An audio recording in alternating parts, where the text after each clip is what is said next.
my daily routine, including the 5 a.m. wake up to review project plans, before arriving at the construction site by 6:30. I explained the quarterly tax payment due that week, and the negotiations scheduled with a difficult supplier. Her confidence began visibly wavering as I detailed the week ahead. The smug certainty from earlier was replaced with nervous glances at the calendar I'd prepared. "Don't worry," I assured her with a knowing smile.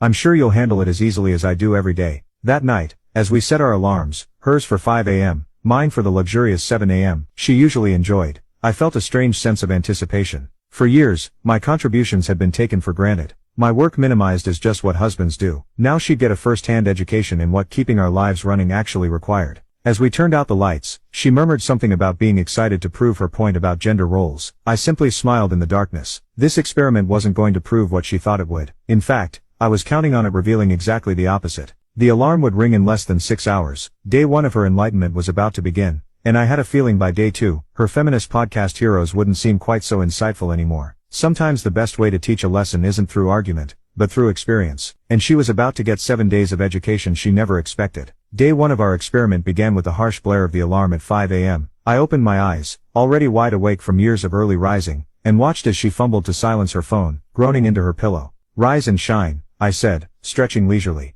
Big day ahead for the new construction manager. She mumbled something unintelligible and stumbled to the bathroom. 20 minutes later, she emerged looking completely unprepared for a construction site. Designer jeans and a blouse that probably cost more than my work boots. "You might want to reconsider your outfit," I suggested, still lounging in bed. The concrete pour scheduled today isn't exactly fashion-friendly. After another 15 minutes of wardrobe changes, and increasing panic, she finally left wearing some of my old work clothes, looking completely out of her element. I dozed for another hour, savoring the unusual morning quiet, before casually getting up at her usual wake time. I made myself a proper breakfast, something I rarely had time for, and then surveyed the house. According to our agreement,